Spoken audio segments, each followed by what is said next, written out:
semua, apa kabar? Semoga dalam keadaan baik.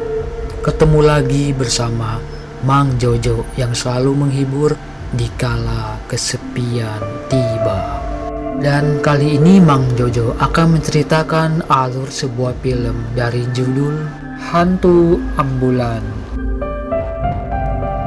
Hantu Ambulans adalah film bergenre horor Indonesia yang dirilis tahun 2008 dan dibintangi oleh artis horor Indonesia Susana. Film ini menceritakan tentang pemuda-pemudi yang mengontrak sebuah rumah. Namun di sini rumah itu ternyata angker.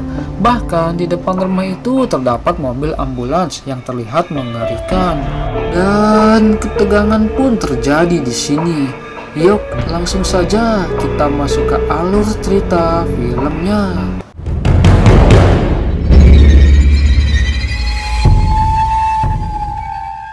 Cerita diawali dengan diperlihatkan dengan seorang wanita yang bernama Widya yang diperankan oleh Susana.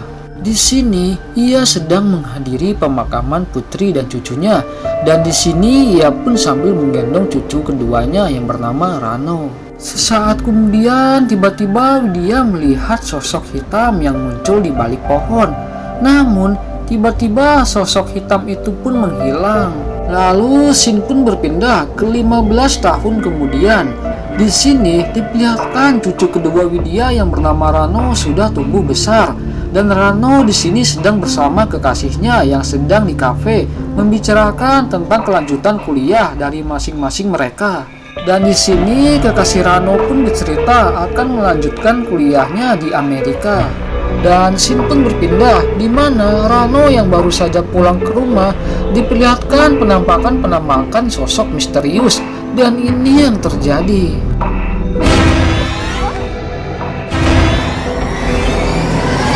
Dan di sini juga diperlihatkan Widya, nenek dari Rano, yang sedang melakukan ritual dengan berbagai bunga-bunga. Tapi di sini setelah Widya melakukan ritual itu, ia merasakan hal yang tidak baik akan terjadi.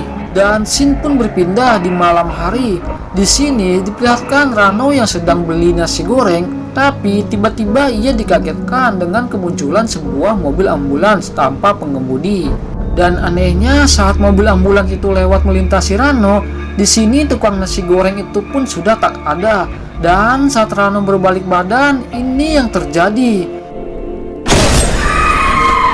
Tapi semua hanyalah mimpi. Dan di pagi harinya di sini Rano bertemu dengan 3 sahabatnya yang masing-masing bernama Poppy, Diki, dan Ocha. Lalu mereka pun berencana pergi ke Bandung untuk mencari rumah kontrakan dekat kampus mereka. Dan scene pun berpindah di mana Rano yang sedang tertidur dikagetkan dengan kehadiran Widya, neneknya itu.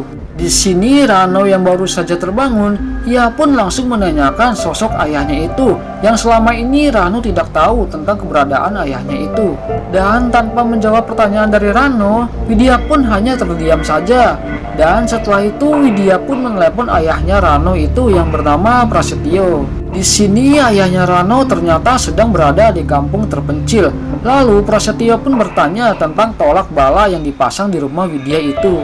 Dan Widya pun kemudian membahas Rano. Meskipun Prasetyo merindukannya, tetapi di sini Prasetyo tidak bisa bertemu dengan Rano dikarenakan nyawanya masih terancam. Dan di sini Widya pun hanya berpesan pada Prasetyo untuk memandikan keris setiap malam Jumat Kliwon dan menanam kembali keris tersebut. Singkat cerita, di sini diperlihatkan Rano, Poppy, Diki, dan Ocha tiba di Bandung. Setibanya di Bandung, mereka menemukan rumah kontrakan yang kuno dan usah milik Bu Sigit. Dan mereka di sini diperlihatkan mobil ambulan tua yang terparkir di halaman rumah tersebut. Dan lalu mereka pun melihat-lihat si isi rumah itu. Tetapi saat melihat-lihat rumah itu, di sini Rano merasa tidak asing terhadap rumah itu. Dan anehnya di sini si Diki melihat sosok wanita, di mana si Diki pun langsung terpesona melihatnya. Dan pada akhirnya mereka semuanya pun pada sepakat mengontrak rumah itu karena harganya yang murah dan dekat dari kampus mereka. Singkat cerita, Rano bersama teman-temannya pun kembali ke Jakarta. Dan di pagi harinya Widya sang nenek yang sedang duduk santai menanyai alamat kontrakan si Rano di Bandung itu. Dan saat Rano memberitahu alamatnya itu, sontak saja Widya pun kaget saat mendengarnya. Singkat cerita, mereka pun kembali lagi ke Bandung dan sudah mulai menempati rumah kontrakan tersebut. Di sini Ocha yang sudah mulai tak nyaman dengan mobil ambulan itu, tiba-tiba ia pun mengecek ambulan tersebut. Dan tiba-tiba saat Ocha mengecek, muncul sekilas bayangan hitam. Dan saat malam harinya, Poppy yang sedang sendirian di kamar, ini yang terjadi.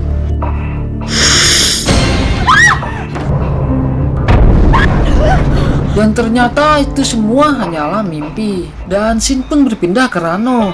Di sini diperlihatkan Rano yang sedang mengecek ruangan sekitar. Namun datanglah seorang wanita yang mengajaknya berkencan. Tapi di sini Rano pun menolaknya dan mengusir wanita tersebut. Keluar kamu! Dan scene pun berpindah, di mana Diki yang hendak mandi, dan ini yang terjadi.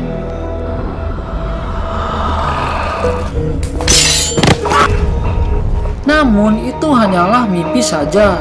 Tapi anehnya saat Diki terbangun, tiba-tiba ia sudah berada di dalam mobil ambulan tersebut, dan Diki pun lari ketakutan. Singkat cerita, keesokannya Diki pun menceritakan kejanggalan mobil ambulans tersebut kepada teman-temannya itu. Singkatnya, Diki yang pulang duluan dari kampus, ia pun sendirian di kontrakan itu. Di sini diperlihatkan Diki yang bertemu dengan sosok wanita itu. Lalu sosok wanita itu pun mulai menggoda si Diki, dan ini yang terjadi.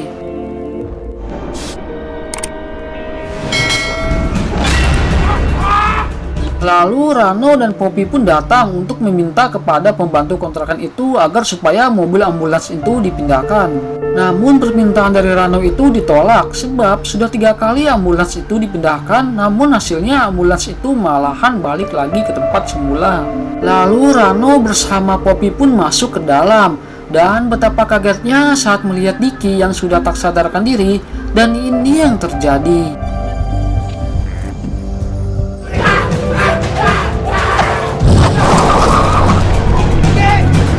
Dan scene pun berpindah, di mana Ocha yang sedang di kampus tiba-tiba didatangi oleh Diki yang membawa ambulans tersebut. Dan saat sedang lari, tiba-tiba sosok Diki sudah berada di depannya. Dan saat Rano dan Poppy mengecek-ngecek rumah kontrakan tersebut, di sini Rano menemukan sebuah foto gambar keluarga. Singkat cerita, Rano pun menanyakan suatu hal kepada neneknya itu tentang asal-usul keluarganya. Dan dengan berat hati, akhirnya sang nenek pun menceritakannya. Lalu scene pun berpindah ke belakang masa lalu kisah keluarga Rano. Di salah satu rumah ada satu keluarga yang sedang diteror oleh hantu. Dan mereka pun mencoba lari dari teror hantu tersebut. Singkatnya, mereka pun akhirnya menitipkan Rano yang masih kecil itu kepada Widya. Lalu di dalam mobil, Prasetyo berdebat dengan istrinya itu dan menyalahkan semua kegaduhan ini adalah gara-gara istrinya yang bersekutu dengan setan agar keluarganya makmur dan cepat kaya. Dan karena Prasetyo kurang berkonsentrasi dalam mengemudi, akhirnya mobilnya itu pun mengalami kecelakaan. Dan karena putrinya itu mengalami luka yang sangat serius, akhirnya mereka pun membawanya dengan ambulans. Namun saat ambulans itu sedang melaju, tiba-tiba sosok hantu itu pun meneror kembali, yang mengakibatkan mobil ambulans tersebut kecelakaan. Dan di peristiwa itu, ibunya Rano dan kakaknya Rano pun tewas. Namun beda halnya dengan Prasetyo yang selamat dari peristiwa itu. Dan saat Widya sudah menceritakan semuanya pada Rano, akhirnya Rano pun memutuskan untuk kembali ke Bandung lagi. Dan setibanya di Bandung, Rano pun didatangi oleh pacarnya itu. Dan di saat Rano menghampiri si Poppy, tiba-tiba pacarnya itu pun sudah tidak ada. Lalu akhirnya mereka bertiga pun diteror oleh hantu tersebut. Dan ini yang terjadi.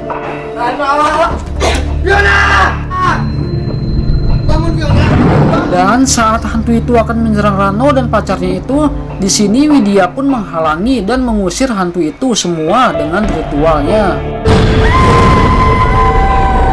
Dan pada akhirnya pacar Rano itu pun sadar kembali dan mereka pun akhirnya terlepas dari serangan hantu tersebut. Dan film pun selesai. Dan nantikan alur cerita film selanjutnya dari Mang Jojo.